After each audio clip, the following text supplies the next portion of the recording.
தேவனுக்கு முன்பாக முழங்கால் படியிட்டு நாம் அவரை தேடுகிறோம்.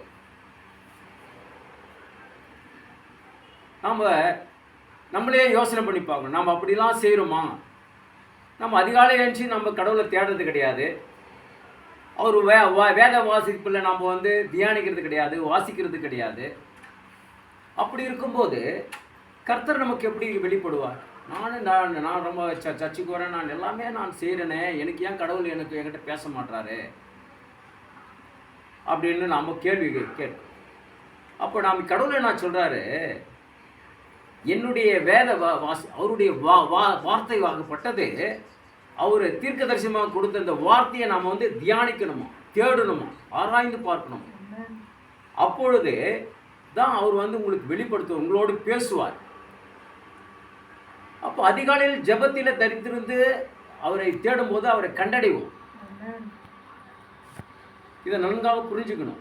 நாம் நிறைய பேர் நம்மளுடைய பதிலுக்கு ஏன் நம்மளுடைய கேள்விக்கு பதில் கிடைக்காத ஏன் தெரிஞ்சு கொண்டிருக்கிறோன்னா, நாம் இந்த மிஸ்டேக்லாம் பண்ணுறதுனால தான் அவர் நம்மோட லிங்க் ஆகுறது இல்லை ஜீசஸ்.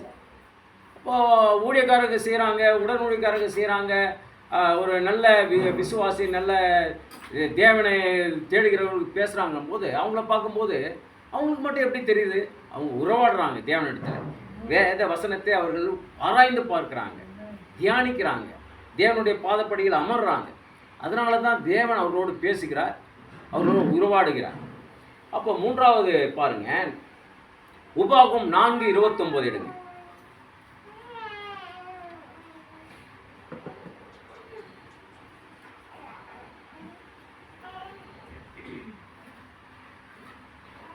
உபாகமம் 4:29 வாசிங்க சிஸ்டர். 4:29. அப்பொழுது அங்கே இருந்து உன் தேவனாகிய கர்த்தரை தேடுவாய், உன் முழு இருதயத்தோடும் உன் முழு ஆத்மாவோடும் அவரை தேடும்போது அவரை கண்டடைவாய். ஆமென், அல்லேலூயா. அப்போ தேவனை நம்ம முழு இருதயத்தோடும் முழு ஆத்மாத்தோடும் முழு சரீரத்தோடும் நம்ம தேடணும்.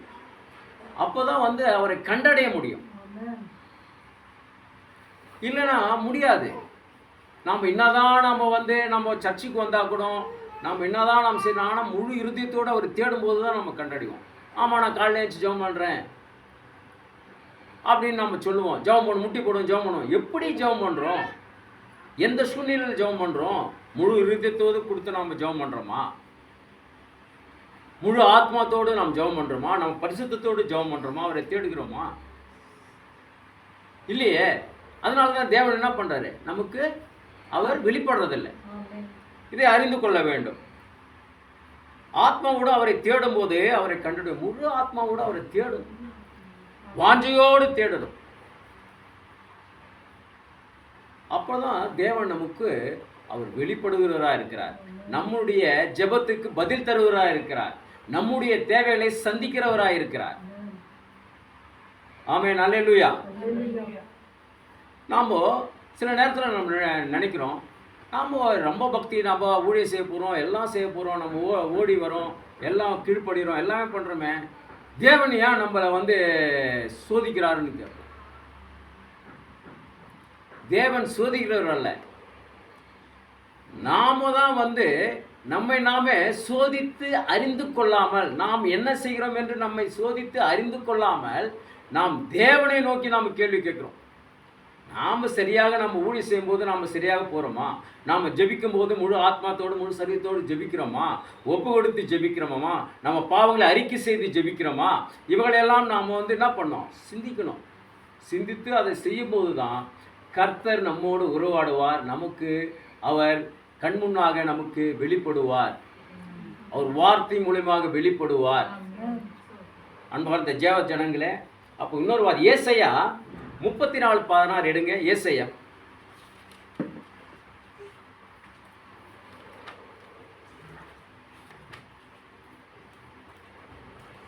ஏசாயா 34 16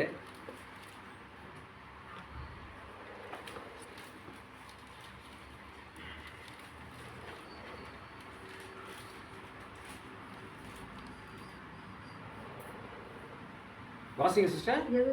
ஏசாயா 34:16.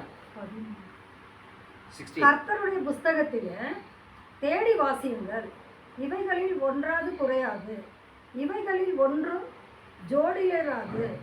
அவருடைய வாய் இதை சொல்லிற்று, அவருடைய ஆவி அவைகளை சேர்க்கும். ஆமென், அல்லேலூயா. கர்த்தருடைய புஸ்தகத்தில் தேடி வாசிக்கணுங்களா?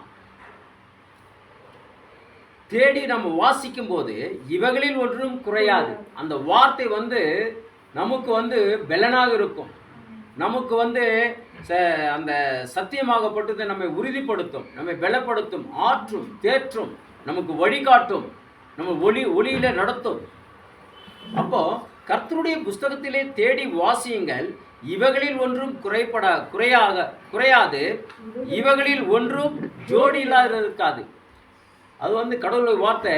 இதுக்கும் இன்னொரு வார்த்தைக்கும், இன்னொரு அதிகாரத்திலும் இருக்கிற வார்த்தைக்கும் இணைக்கும். ஜோடியாக தான் இருக்கும். 2 வார்த்தைகளாக தான் இருக்கும் கடவுளுடைய வார்த்தை ஒப்பிட்டு பார்க்கும்போது. ஸோ கடவுளை நாம் முழு மனதோடு, முழு ஆத்மாத்தோடு, முழு சரீரத்தோடு நாம் தேடும் போது நாம் தேவனுக்கு முன்பாக அவர்களுடைய பிள்ளைகளாக நம்மை ஊழியக்காரர்களாக அழைத்திருக்கோம். ஒவ்வொருவரையும் ஒவ்வொரு ஊழியக்காரர்கள். நம்ம எல்லோரும் என்ன பண்ணணும்? அவருக்கு முன்பாக ஆத்ம ஆதாயம் படுத்தும் பிள்ளைகளாக நாம் பலப்படணும்.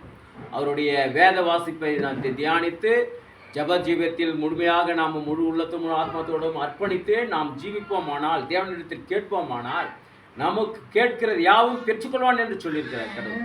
ஆமென், அல்லேலூயா. அப்போ நம்ம ஜபத்தில் எதை கேட்கிறோமோ முழு மனதோடு